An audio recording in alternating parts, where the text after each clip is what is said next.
his own war. You know, almost every American president has a war. They probably think that their presidency is not complete unless they can say, well, I notched up a war as well. And Trump seems determined to have his war, Trump's war, and so far he has identified 3 possible targets: North Korea, Iran, and Venezuela. And we are aware that North Korea is a very, very difficult target. I don't think he can really tussle with North Korea. Iran is also a very, very difficult target. So he might very well decide that the easiest of the 3 targets is Venezuela. So we are very concerned. We are very concerned. We're not so much concerned about internal events in Venezuela, because our reading of the situation is that President Maduro and the United Socialist Party administration is getting more and more control over the situation in Venezuela.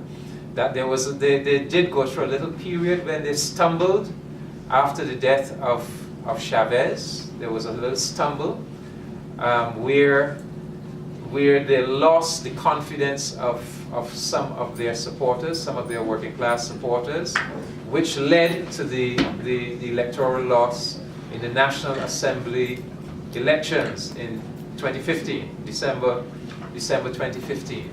Not that their supporters went over to the other side, because their supporters will never go over to the other side. I think their supporters understand that the other side is the oligarchy that has no interest in them. But they stayed home. They had gotten sufficiently disenchanted that they didn't come out to vote. And hence, the PSUV lost the National Assembly elections. But so that was a stumble.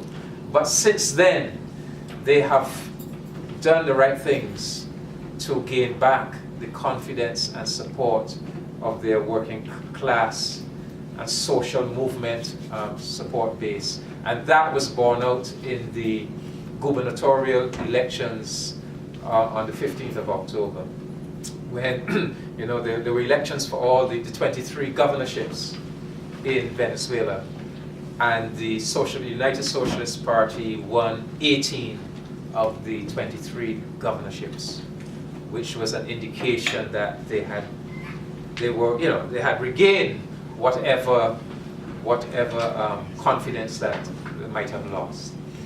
And so we're not so much concerned about the internal situation in Venezuela. I think that's well on track. But it's the threat that comes from outside, particularly from the United States. And so we know how hostile the United States has been, how interfering they have been. So it's troubling when you see Canada now joining in that imperialist campaign against Venezuela. So we decided in Barbados that the nurturing, the formation and nurturing of a peace movement, not just the usual, because we have solidarity organizations. So we have Venezuela solidarity organizations or Cuba solidarity organizations, but a peace movement goes beyond that. A peace movement now is not simply about solidarity with a particular country. It is about grappling with those profound issues of war and peace and the survival of the human species, of the threat of nuclear war. You know, the threat of this brinksmanship between the United States and North Korea in a situation where these countries have at their disposal an arsenal of nuclear weapons, certainly the United States, you know, many times larger than what obtained during the Cold War period. So the peace movement,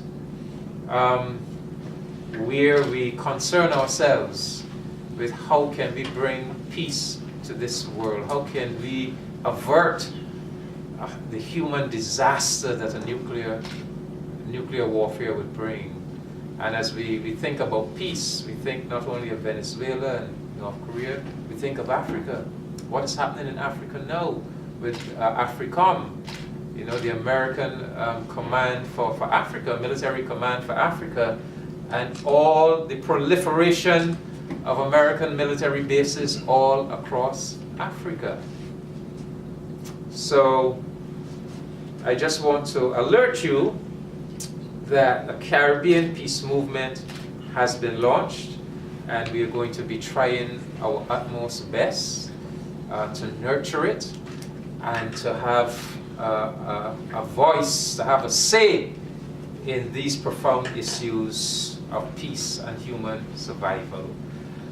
At that conference, we looked at the concept of the Caribbean being a zone of peace, something, an aspiration that we have had for ourselves from way back, several decades ago. It was most significantly championed by the late Maurice Bishop of Grenada, this concept of the Caribbean being a zone